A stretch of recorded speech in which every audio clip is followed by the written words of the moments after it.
In the first video, we textured our wood. In the second video, we made sure that the color was in our area. In the third video, we're gonna take it back to the basics of scratch building. And I say basics because scratch building structures start in a very simple way. And you could go all the way to the most advanced board-on-board exact replica of a wood building. But there's an easy way out. And usually, that's where we start in scratch building. You're watching Essentially Wood, a show about... Oh, come on. It's just a show about everything you need to know about building with wood. Way back in 2005, 2006, my children were being born. And this is the time in my life when I got into modeling. 2 young kids. I needed to be patient. I needed to stay at home. I needed something to do to keep my, spirits up. Because, when you're a young family and you have your first children, it's kind of stressful. And the hobby of scale modeling is actually quite perfect for a young father. Now, why am I talking about this? Well, when I first got into scratch building, I was a stair builder in a wood shop. I've always been carpenter, work with my hands kind of guy. And my first scratch built model was of it was made out of hardwood, number one, and the hardwood was cut down to scale wood with a bandsaw, an industrial bandsaw. So the pieces weren't really the best, but I made this nice little barn for my kids to play with for the next few years. I had somebody help me move a house and that barn disappeared. Imagine I'm probably gonna find that barn again one day in my uncle's house. The point is that I didn't think about modeling as a basic thing when I first started. When I first started scratch building, I went whole hog. And really, that's the way I do everything. But it really isn't the way you should do things. And the basic scratch building is probably where you should start when considering how you want to scratch build your scale models. Now, where was I? Oh yeah. Okay, so now you might begin to understand why my second video jumped ahead to tell you about the color of the wood. Because in this shot right here, you can see clearly that we have a case of red wood fever. And that really didn't work. And if I did this video before showing you that I was going to make this into an East Coast building, we might have blown a whole bunch of dreams and aspirations there. So it was important that I took care of color first. Now, we're talking about basic scratch building here. And to me, basic scratch building is where you glue your scale wood up against a piece of cardboard or whatever base material that you've got on hand, and use that to apply the wood to it. And we're doing this so that there's an extremely secure bond between the cardboard and the wood. And this is the basic part of it. Like if we did board-on-board construction, it's really advanced with the amount of glue that you use. You really have to hide your glue. And that makes a fragile structure when you really come to think about it, because when you're doing board-on-board construction, the scale size of your glue connection is fairly small, which will make the structure weak, in my opinion. For example, I'm going to be weathering and painting and doing all kinds of things to this wood after gluing it to the cardboard. Number one is that I'll be adding excessive amounts of alcohol to this wall, and alcohol actually will soften up white glue like the one I'm using. And have you ever seen a hardwood floor that had water damage and how the boards kind of flip up into like a teepee? Well, this same thing will happen to our wall almost every time we weather it, especially in between the doors where the boards are fairly small, maybe like a 1/4 inch long.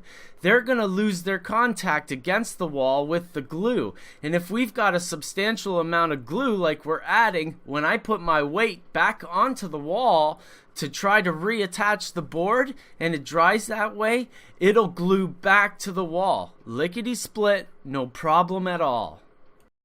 I have been sharing my scale modeling experiences on YouTube free of charge for over 2 years now.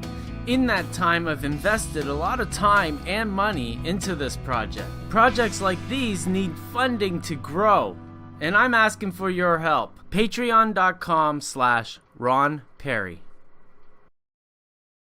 Okay, where were we? We've got a lot to cover still in this video. So we're adding a lot of glue to our cardboard wall. And that means that glue's gonna squeeze out between the boards. Now, you've got to take care of this glue right away, number one. And number two, you don't want to push it into the wood so that it embeds itself, because then the wood won't be able to soak up alcohol properly in that spot. It might look like a spot in the end. So if you take care of the glue and kind of scrape it off right away, you kind of battle against that. And if it's a real big smudge of glue into the wood, scrape it off with your hobby blade. You can do it. Don't worry about it. Just scrape the top layers off and it'll be fine. This is something that happened in the wood shop for me. No problem. Just scrape the glue off and you don't have a stain on the wood. But if you allow it to stay, it will stain. Next point is when you're cutting your wood off, you want to use a very sharp hobby blade. Don't waste your time with a little number 11 blade at this point, because this is a job for a knife that's going to do the cut. You don't want to have a little wimpy cut that you're going to have to break off the boards, and then you're going to have strands of wood falling off the end.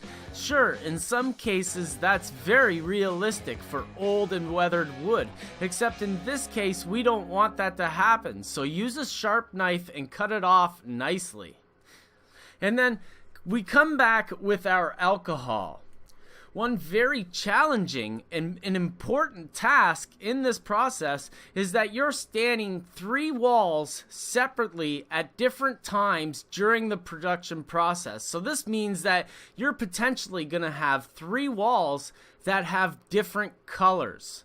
Now, we use one product to make our walls match in the end, and the only thing that you need to do is be patient, because you need to allow this to dry after each application, because the color will change drastically over in a few hours time. So I'm adding my India ink and alcohol stain that I created in a past video and adding it to the wall. And each time I add it to one wall, I allow it to dry completely, because its color is going to settle. And if the other walls don't match the wall that's grayest, do another coat on those walls until they match. In a following video, in a video that I'm going to make, you're going to see that I had to take one of the end walls and actually add another coat of India ink so that they all looked uniform in color. It's important.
Well, I think that's where we should wrap this video up.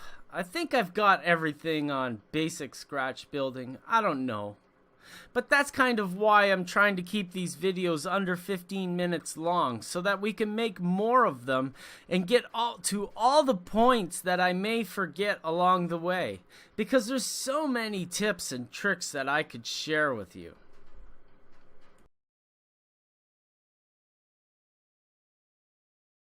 I have to thank a few people for helping me along the way here. Ed Traxler has been a longtime friend in the model railroading community for me and is very helpful to many modelers and manufacturers. Ed is a very talented guy and is a real hoot to talk to on a video call. Ed contributed to these videos by adding a little flavor to our intro. I would also like to thank Bob Boudreau. Bob Boudreau is really probably the first Canadian model railroader that I ever read about in the early days of me getting into this hobby. Bob is what I consider a friend and a mentor to me. His great photos on our group, the Modelers Guild on Facebook, shares an immense amount of skill and insight into the artistry of model railroading. Thank you for helping me out all these years on the Modelers Guild. And lastly, I'd like to thank you, my friends in model railroading. Everybody who comes and watches my videos, press the like button, or comments down below. You'll never know how much inspiration that you provide to me by saying something friendly. You will also never know how much I'm destroyed by someone who dislikes my videos or talks crap in the comments below or on a website that allows that form of feedback. And no matter what kind of feedback you get elsewhere, if you're looking for a friendly place to share your modeling and get great feedback every time, go to the Modelers Guild on Facebook. We'll take care of you.